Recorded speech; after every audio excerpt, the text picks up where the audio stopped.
بسم الله الرحمن الرحيم. الرحمن علم القرآن خلق الإنسان علمه البيان.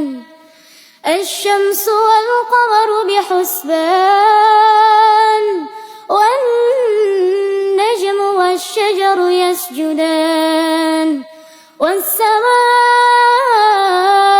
رفعها ووضع الميزان ألا تطغوا في الميزان وأقيموا الوزن بالقسط ولا تخسروا الميزان.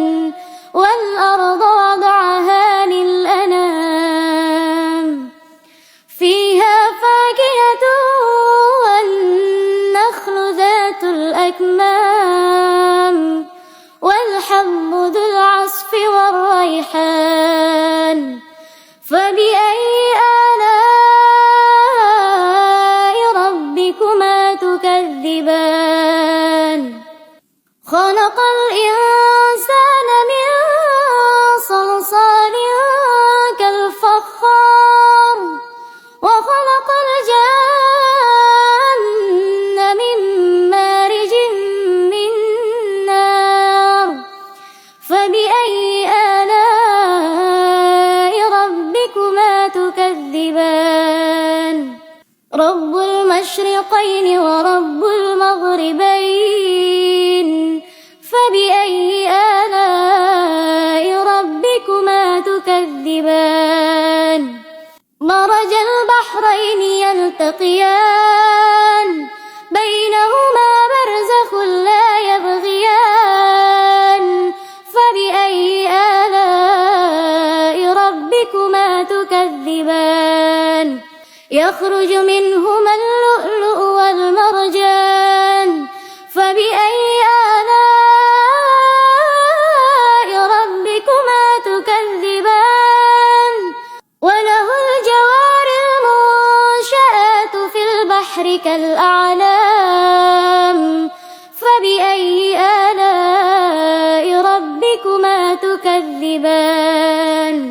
كل من عليها فان ويبقى وجه ربك ذو الجلال والإكرام. فبأي آلاء ربكما تكذبان؟ يسأله من في السماوات والأرض كل يوم هو في شأن. فبأي آلاء ربكما تكذبان؟ سنفرغ لكم أيها الثقلان. فبأي آلاء ربكما تكذبان؟ يا معشر الجن والإنس إن استطعتم أن تنفذوا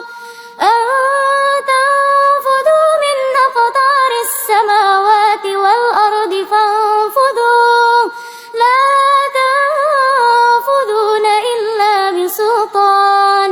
فبأي آلاء ربكما تكذبان؟ يرسل عليكما شواظ من نار ونحاس فلا تنتصران. فبأي آلاء ربكما تكذبان؟ فإذا انشقت السماء فكانت وردة كالدهان. فبأي آلاء ربكما تكذبان؟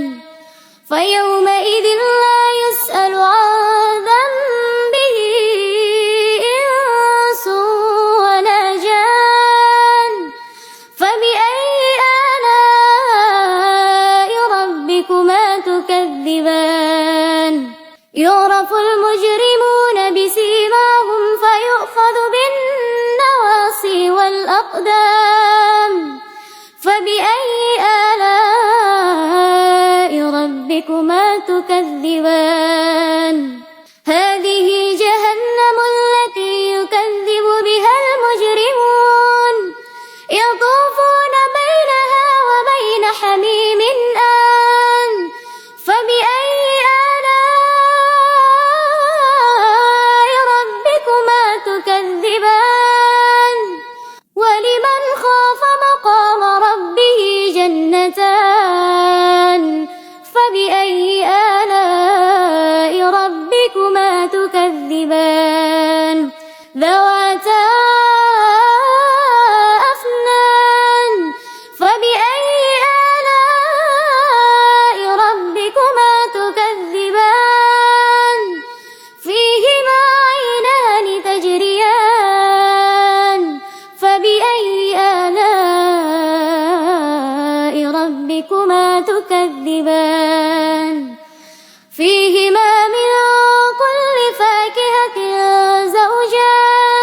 لم يطمثهن إنس قبلهم ولا جان فبأي آلاء ربكما تكذبان كأنهن الياقوت والمرجان فبأي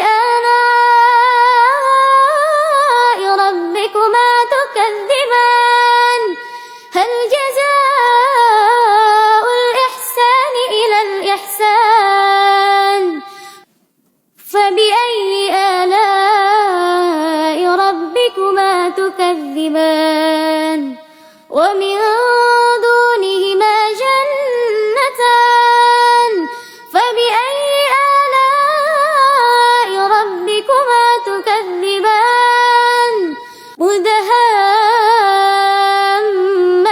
مدهامتان فبأي آلاء ربكما تكذبان فيهما عينان نضاختان فبأي آلاء ربكما تكذبان فيهما فاكهة ونخل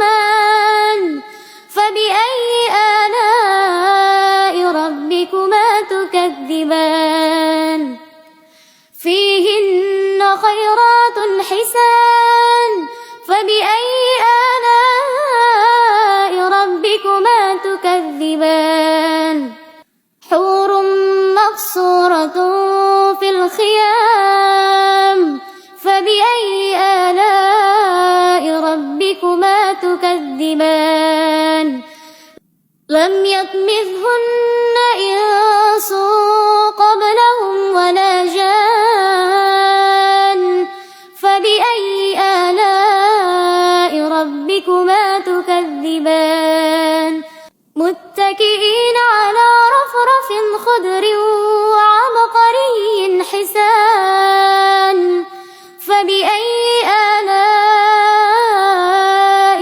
ربكما تكذبان تبارك اسم ربك ذي الجلال والإكرام